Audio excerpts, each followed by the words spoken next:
with Sam Nunberg, former advisor, President Trump. Been with him a long time. Sam, the president, a tweet storm over the last several days.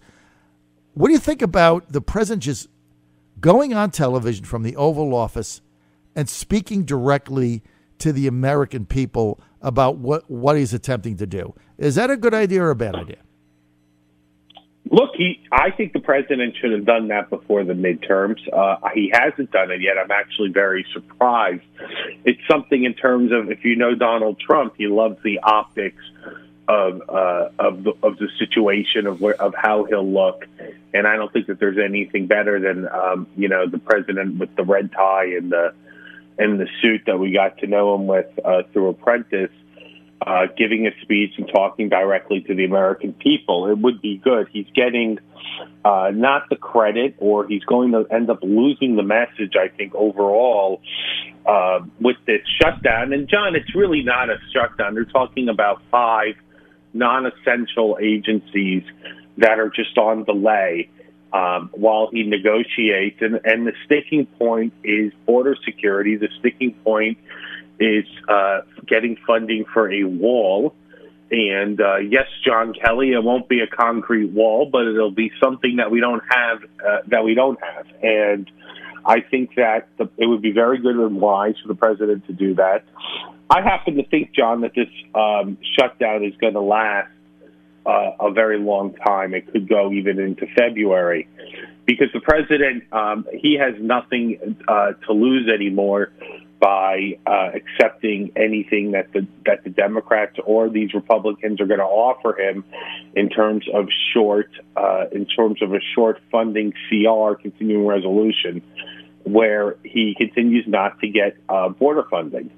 Well, and we are spending record amounts of money, and we're accruing debt at the same time. So, I mean, I think that the idea that, John, that they can't find $5 billion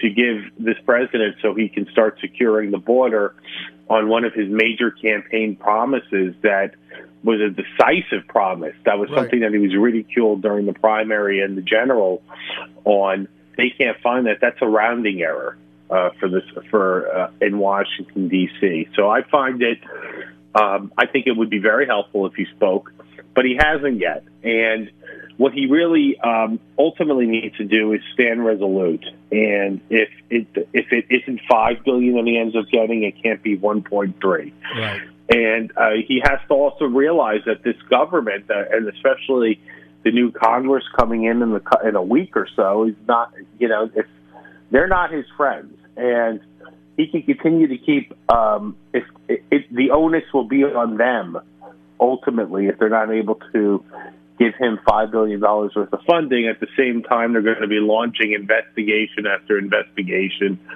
against this man, looking to ultimately try to remove him from office. So I think you're 100% right. We've talked about it before, and he really should. He's not getting the benefit of the office by not doing that. And I think every president up till this point has spoken from the Oval, so at least in modern history, and I think that he should take up that opportunity. I agree with you, Sam, and I would like to see him right behind his desk, not standing up in front of a podium as he's done on several of his addresses, whether it's pulling out of the Iranian deal or something else. I think it should be like a fireside chat. Not that's his style. I mean, he's going to be in the tie and the jacket behind his desk. But I think if he just looks in a camera and just has a conversation with the American people and says, look, here's what I ran on. Here's why I won the election. This is what I want to do. I want to protect you. And, it doesn't have to be throwing arrows. It doesn't have to be combative. Just a conversation with the American people about what he's attempting to do. And, what he's asking the Democrats to come to the table with. And I think if he did that, it would go a long way. And I think he could really motivate public opinion for people to say, yeah, well, he did get elected. And he's asking for, $5 billion, Sam, represents 1/8 of 1% of the entire federal $4 trillion budget. It's just is not a lot of money. It isn't. And the amount of money that we spend on domestic discretionary spending on plenty of, if people saw them, plenty of things that you would shake your head wondering why our money, why we're taking out interest on future generations to spend this money. And the idea that we can't spend money to secure a wall, which, I mean, as you've mentioned many times before, and your audience knows, all of these senators, Democrat senators and congressmen voted for this wall in 2006. In fact, when they voted for that wall in 2006, they said that they wouldn't give amnesty to anyone until the wall was completed. And that was just a broken promise made by the two-party duopoly.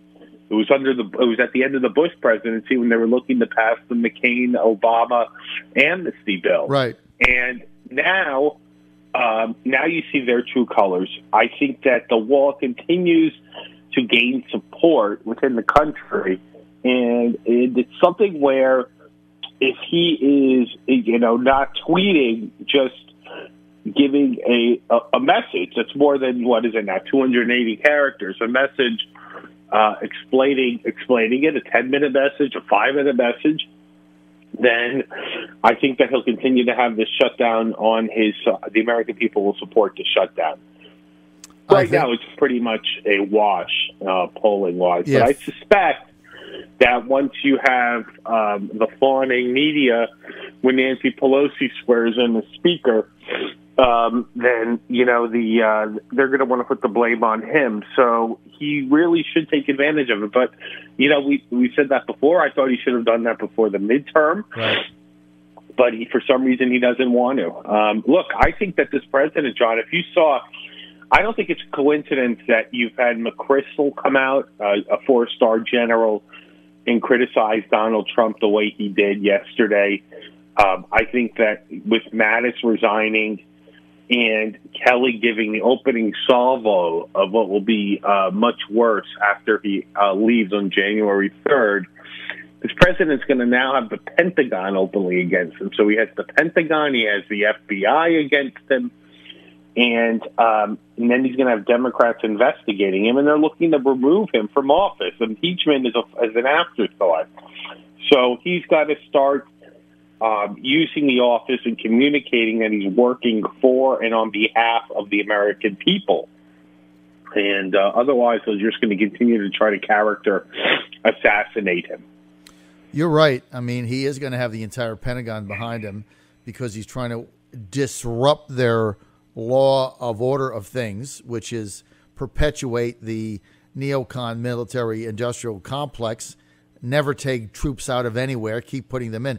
Sam, we have troops all over the globe. People don't even know that we've got thousands of troops in Somalia. They have no idea where we are. You try to take them out, yet you have to deal with this thing over and over and over. Sam, I want to get to 2020. We're with Sam Nunberg, former senior advisor, President Trump, when he was candidate Trump. Sam, Elizabeth Warren just announcing today she's the first really major candidate to launch an exploratory committee. I've got her as the favorite to win and be the nominee. They're going to have 25 people in there. How does all this play out? Can Trump win again in 2020? Some people say no. Well, certainly. Well, first of all, objectively, anybody can win any election, as you know, in working in politics. There are ebbs and flows. Subjectively, yes, this president can win.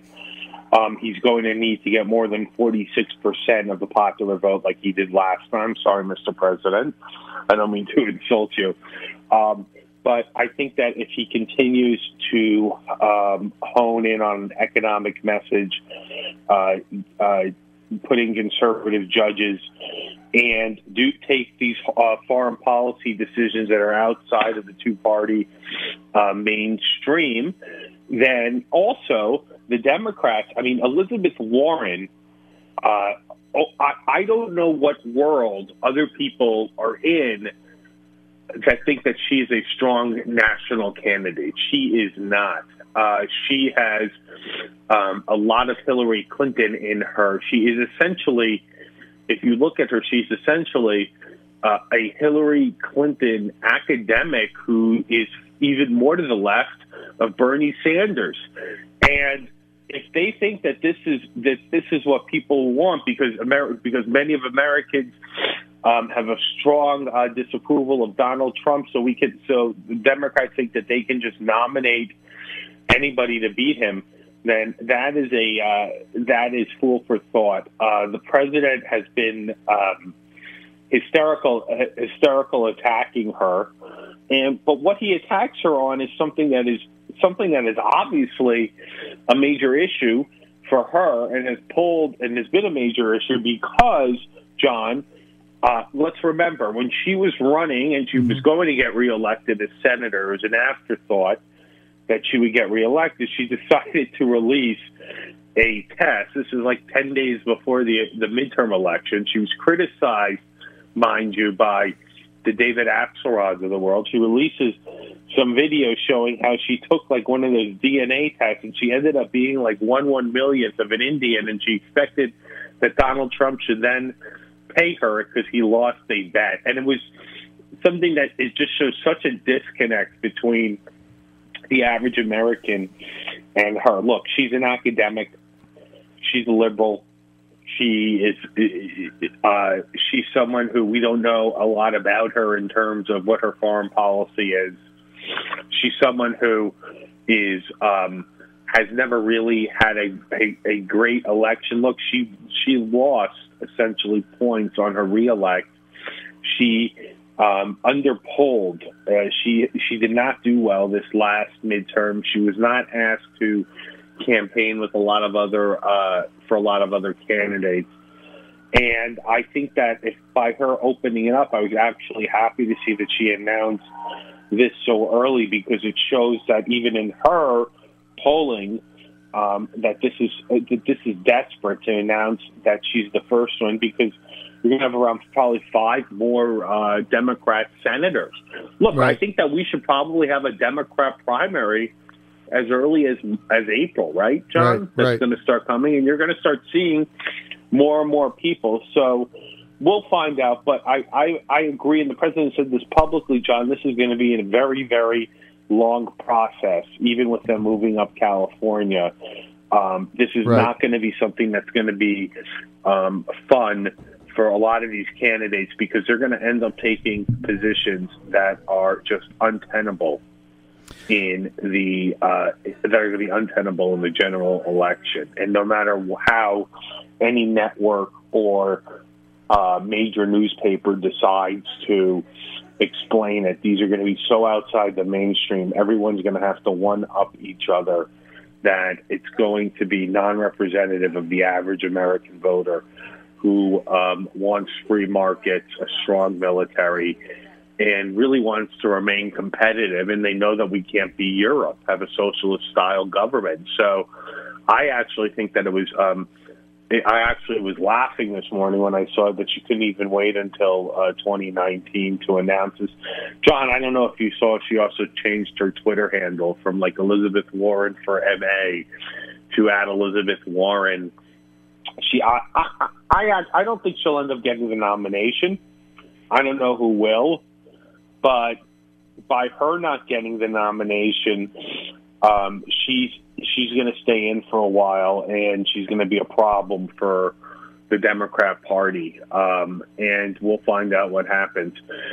She has this little thing where she goes tick, tick, like TikTok, Mr. President. I think it's TikTok on her political career, especially after that really bad reelect that she had, and then that stupid test that she released. And in fact, she was called out by Indians herself for them saying that they thought that the test was racist or something. I forget, but she's not politically suave. She would be fodder for Donald Trump. With that said, the president still needs to maintain that Midwest blue working class base. If he is able to get 10% more, which would be a lot because but let's just hear me out. If he got 10% more of white, non-college educated voters, we would win probably the next cycle. So what he's going to need to do is make sure that the economy improves. And with that, he's going to need to come to a deal with China. He's going to need to come to a deal with Japan.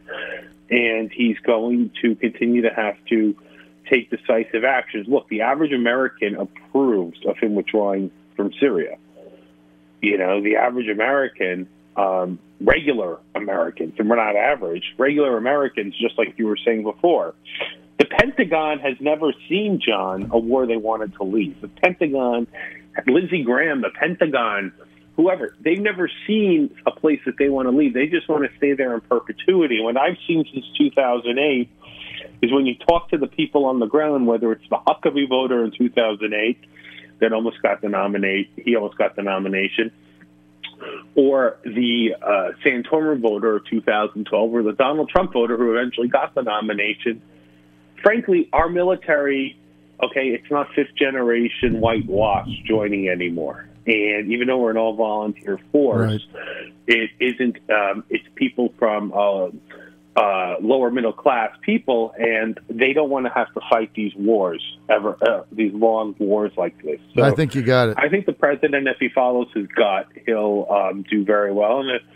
And if he has people like Pocahontas running, his prospects look bright. What do you think? Well, Sam, I'm out of time, but I think Warren is going to be the nominee. So we'll have to see what play. Yeah, I think she's going to be the nominee, and I think it's Trump's best case.